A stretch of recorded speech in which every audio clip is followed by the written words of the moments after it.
Welcome to How Hard Can It Be, where we bring in experts in different fields to learn about what it really takes to do what they do. I am your host, Carlos Herrero, and today we have Javier Johnson, a true industry expert. Javier has been a crucial member of cutting-edge team and has generated over $2 million in quality leads in just 3 months. And he's here today to talk to us about how hard can it be to get quality leads. Welcome, Javier. How are you, brother? How are you, man? Good, man. How you doing? Nice to have you in the show. I know. I finally made it. I made it now. You made it to the big leads.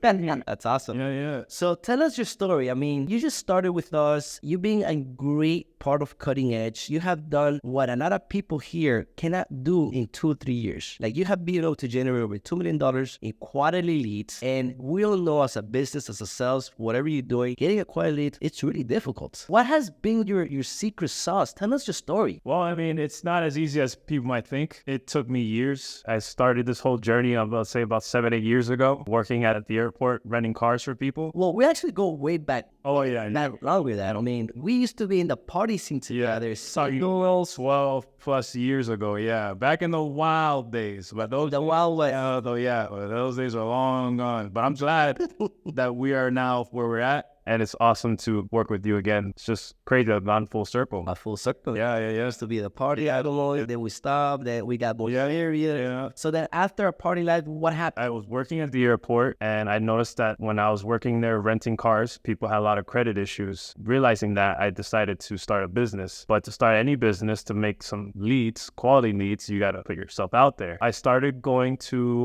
where I thought was a great market was real estate. Real estate people, they deal with people with bad credit all the time. So I said, I'm going to start going to some events. The hard part is when you start going there, you think, oh, I'm just going to go there, talk to the top companies, top mortgage companies, top title, and they're just going to be like, oh, yes, please, here, take all these clients. It was not like that at all. I realized how small I was in that world and how badly I was going to get rejections left and right. When you see events, what do you mean by events? Are you talking about network events? Are you talking about seminars? Are you talking about what exactly? I was going to real estate events. I was going to brokers opens.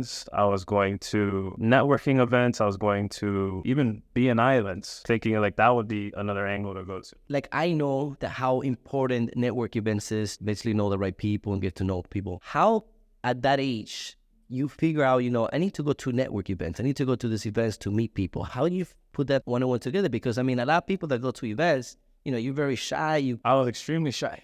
Yeah. I went to the events. I would be that guy in the corner. I would be the guy that didn't know anybody, and I would feel that everybody there would either know everybody, especially everybody that's going there to promote their business. They're with a team. I'm going there by myself. Wow. So it just made me feel even smaller. I have nobody to back me up. I'm new at this business that I was trying to venture in, so I didn't have much experience. And I was walking into a very big ocean filled with a lot of sharks and scary individuals. So yeah, I got rejected numerous times. There was times that they would even give me the chance to even speak about what I do. I remember going to a real estate office that had a grand opening, and they saw me as like, who let them in here? So being rejected is something that I dealt with a lot, but it's also what made me stronger now. Going through that was very, very challenging, but I never gave up. I remember telling myself that, a few people would talk to me, so my confidence would kind of increase a little bit more. And then I'll start going to like bigger events, showing my name for myself. I even remember other companies that did credit that would really talk bad about me. So I would show up to events with people looking at me with this reputation. So it was really, it was very challenging. And I just remember telling myself, no matter what, everybody started from the bottom. Okay. Nobody made it at the top right away. So I just kept going. And I remember by me meeting people, I was slowly building my confidence up. I was more engaging. I was friendlier. I was being more myself, because that was another thing. I couldn't really feel like I was myself, because outside of that, I'm an awesome person to talk to. You know that. I mean, yeah, absolutely. That breaks parties.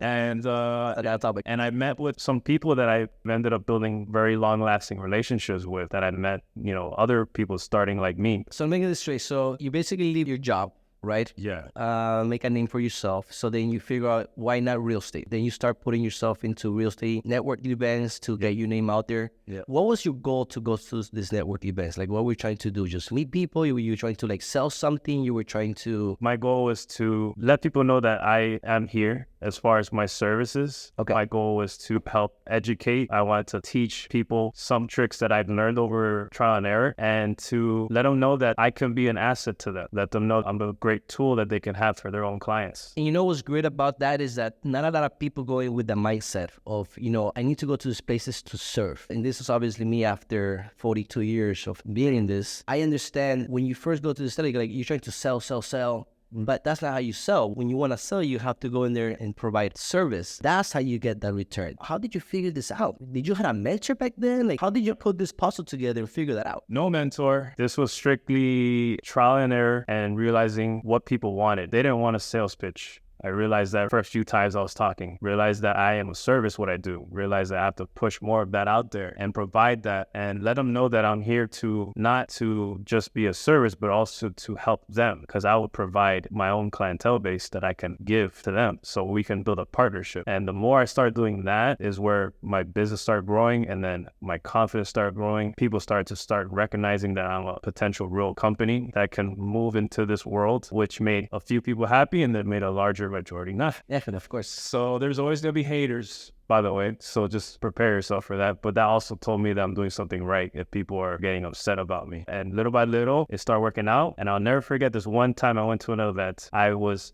getting rejected numerous times.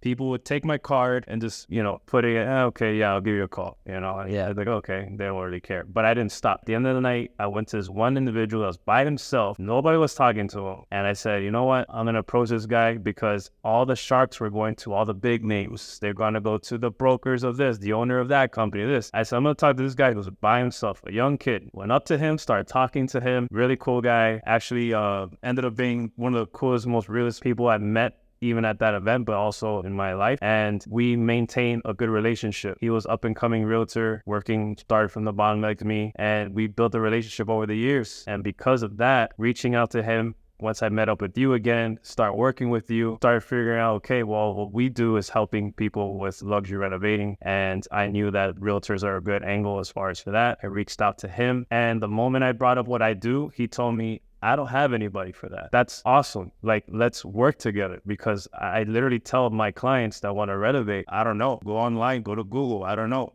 But now that I know you, and he's known me for years, so he can definitely trust me, he started sending me clients. And those 3 months working with you, through that one guy, through that one networking event that I got rejected multiple times over the months and months and months, and actually even over years. Yes, I say that. He gave me those leads that generated that $2 million. So just to recap, you started off networking, you had no experience, you were just shy, you went in there, you had no idea what to do, what to say, how to act with people, but then you knew that you had to meet people, you had to put your name out there. Yeah. You basically go to these network events, you get rejected over and over, you keep going to these network events, you get rejected, you finally get to this one network event, then you see one guy by himself, like you, shy in the corner, you go up to him, you build this relationship with this guy. Years later, this guy becomes multi-successful in his business in real estate. Then you keep the communication with him. You join Cutting Edge. You reach out to him. And then this one person, after hundreds of network events, hundreds of people that rejected you, was able to refer you to over $2 million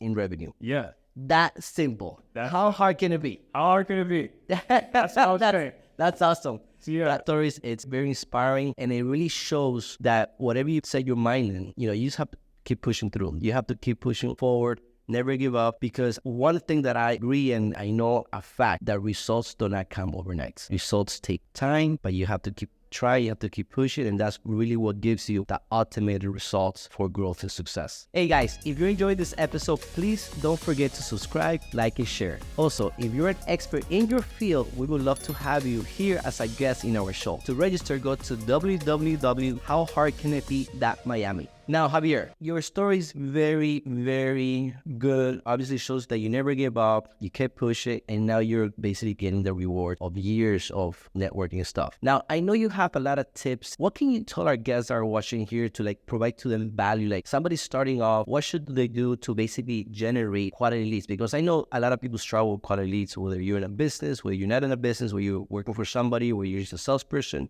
but everybody wants those quality leads. Now, what can you tell people? What are your secrets to basically generate quality leads? So the most important one, it's okay to be rejected. It's going to happen. It's inevitable. So just letting you know you're not going to always tell people your service and they're going to want to be with you and work with you or buy your services. So that's normal. So one thing will be the power of networking. Yes, 100%. Networking is the key. But in networking, there's multiple things that you should do and not do. Always put yourself out there. Don't be that guy in the corner. That didn't work for me for a while. I did that for a while, and little by little, I started getting out of my shell. That is very important. Don't be that guy. And I have been that guy in the corner. Sometimes I'm still the guy in the corner, right? How do you go and break through the shyness to not be that guy in the corner? What do you do? How do you mentally, physically get you ready to not be that guy in the corner? It's nothing that you can get overnight.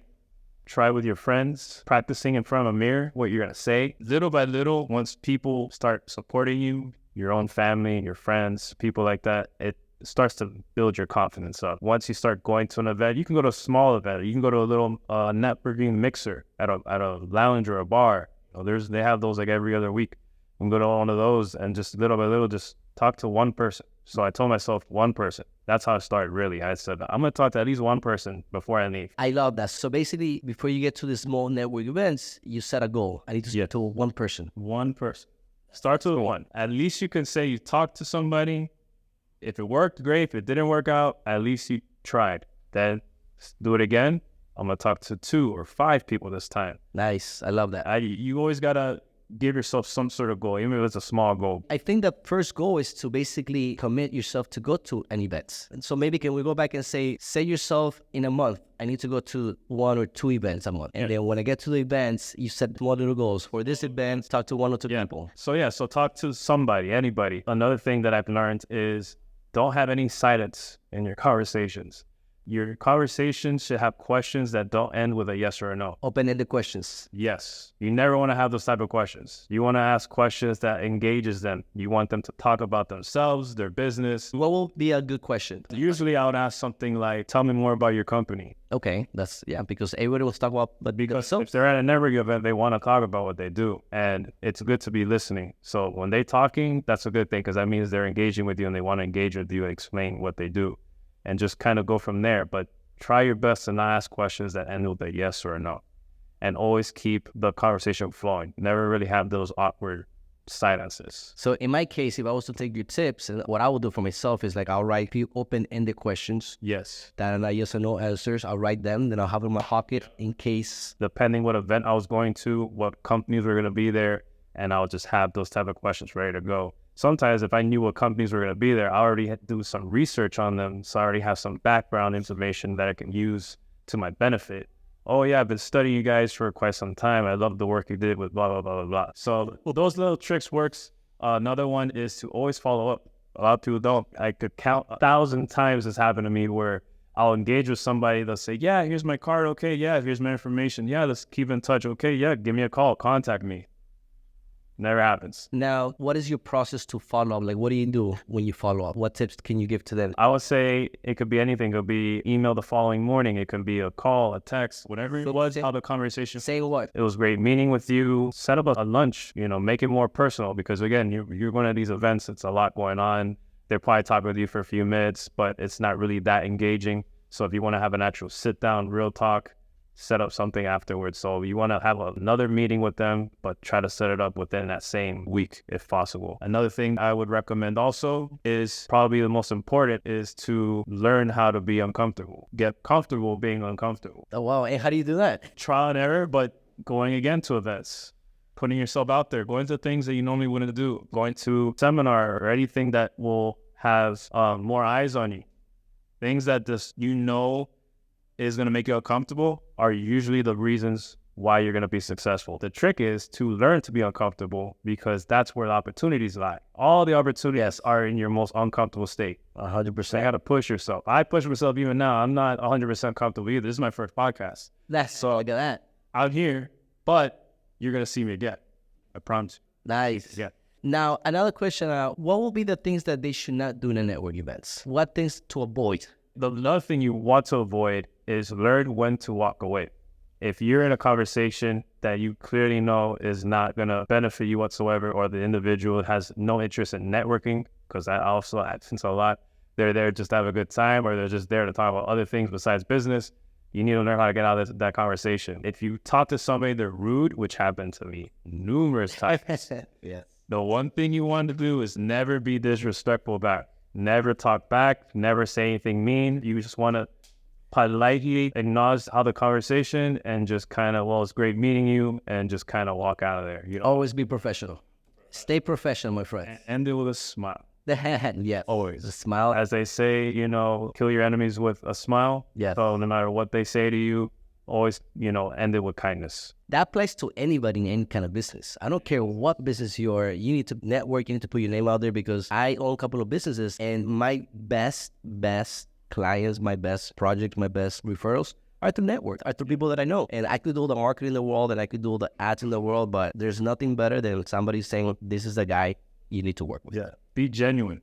Yes. If you're being yourself, like 100% yourself, they'll feed off of that. They know BS when they see it. So if you're being like this very corporate, professional, very to like almost like you're reading off of a script, they're not going to really want to work with you. They feel comfortable working with people that they can trust. And who are you going to trust? People that are themselves.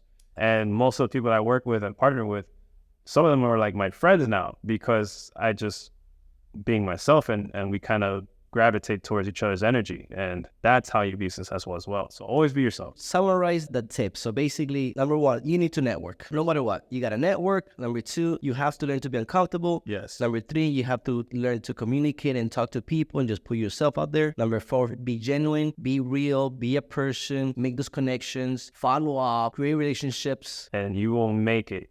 And you will get those real, genuine leads that you've been wanting. It's not going to be an easy feat. I'm just letting you guys know it's not. But I promise you, if you stick to those little tips that we just discussed, you will make it. Because how hard can it be? Because how hard can it be? Exactly. How hard can it be to generate a quality lead? We came from backgrounds of just fooling around. Yes. Party times. Look at us now. Look at us now. Look at us now.